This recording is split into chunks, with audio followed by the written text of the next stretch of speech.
वर्षाने पावन झालेल्या या माळेगाव भूमीमध्ये 2025ची ही यात्रा, आज यात्रेचा 8वा दिवस आपण पाहतो। ही जरी यात्रा जिल्हा परिषद नांदेड, पंचायत समिती लोहा आणि ग्रामपंचायत कार्यालय माळेगाव जरी भरवत असेल, पण याचं सगळं निवेदन किंवा यात्रा कशी भरली आणि कुठपर्यंत महाराष्ट्राच्या नाही देशाच्या कानाकोपऱ्यात न्यायचं काम जर कोण असेल तर ते चौथा स्तंभ आहे तो वर्तमानपत्र, टीव्ही चॅनल तुमच्या माध्यमातून। त्यामुळे आपण आता जेव्हा यात्रा चालू होते त्यावेळेस आपण ग्रामपंचायतचा एक हॉल मीडियासाठी आपण उपलब्ध करून देत असतो किंवा महाराष्ट्रामध्ये कानाकोपऱ्यात आपल्या पद्धतीने माळेगावची जी प्रसिद्धी आहे ती कशी जाईल यासाठी आम्ही मीडियामध्ये जे आपले पत्रकार बांधव आहेत त्यासाठी आम्ही त्यांची सोय करतो, तिथं राहण्याची वगैरे सगळ्या गोष्टी। आणि तिथून या माळेगावमध्ये ज्या घडणाऱ्या गोष्टी आहेत किंवा ज्या संस्कृती आहे 400 वर्षापूर्वीची ती कानाकोपऱ्यात जाण्यासाठी आपल्याला पत्रकार बांधव मदत करतात। त्यामुळे खरंच आपल्याला या पत्रकार बांधवाचं खरंच मी या 8व्या दिवशी आभार मानतो, कारण महाराष्ट्रात सर्वात मोठी यात्रा दक्षिण भारतात यावर्षी काटेकोरपणे नियोजन झालं याची बातमी, यात्रा चांगल्या पद्धतीने झाली याची बातमी। आणि जर कळत न कळत काही चुका झाल्या असतील आमची जिल्हा परिषद असो, ग्रामपंचायत असो आणि पंचायत समिती, तर आमच्या कानात येऊन सांगणारे पत्रकार बांधव आणि ती सुधारणा करण्याचं आमचं काम अशा पद्धतीनं।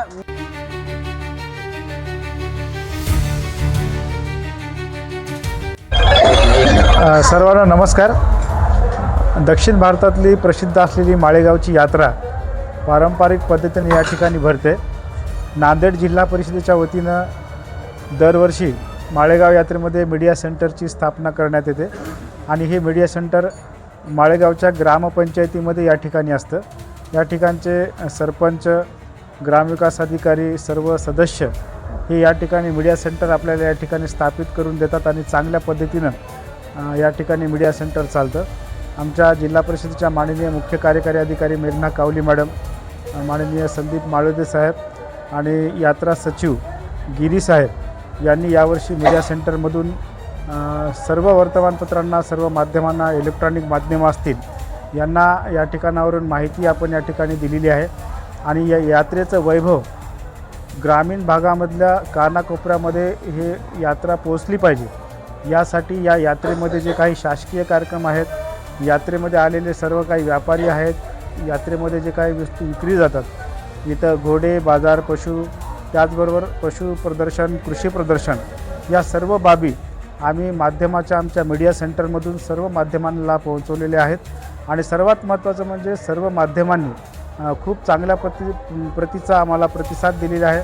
आम्ही पाठवलेल्या मीडिया सेंटरच्या सर्व बातम्या, वृत्तपत्र असेल, इलेक्ट्रॉनिक मीडिया असेल, यूट्यूब असेल, या सर्व माध्यमांपर्यंत ह्या पोहोचल्या आणि आपण सर्वांनी हे सगळ्या मीडिया सेंटरच्या बातम्या घेतल्यामुळे खरोखरच म्हणजे दूरवर आमच्या माळेगाव यात्रेचे जे काही प्रसिद्धी आहे ती पोहोचलेली आहे। आपण सर्वांनी चांगलं सहकार्य केलं त्याबद्दल मी सर्व माध्यमांचे या ठिकाणी मनपूर्वक आभार व्यक्त करतो। दरवर्षी या ठिकाणी मीडिया सेंटर असतं आणि माळेगाव यात्रेमध्ये आम्ही जे काही मीडिया सेंटरमधल्या बातम्या काढतो त्याबरोबरच आपण हे काही वेगळ्या बातम्या द्याव्यात, कारण मीडिया सेंटरमध्ये आम्ही जवळपास एक 5-6 जण आहोत, आमचे सर्व सहकारी आहेत। आम्ही या ठिकाणाहून बातम्या काढण्याचा, चांगल्या बातम्या काढण्याचा प्रयत्न करतो, परंतु कधीकधी काही बातमी सुटू शकते। त्यासाठी आपणही म्हणजे काही सूचना असतील तर आम्हाला द्याव्यात आणि नवीन पद्धतीच्या बातम्या माध्यमांना आपणही पोहोचविती कराव्यात। या ठिकाणी सर्व माध्यमांचे मी पुनश्च एकदा आभार मानतो आणि माझं मनोगत थांबवतो।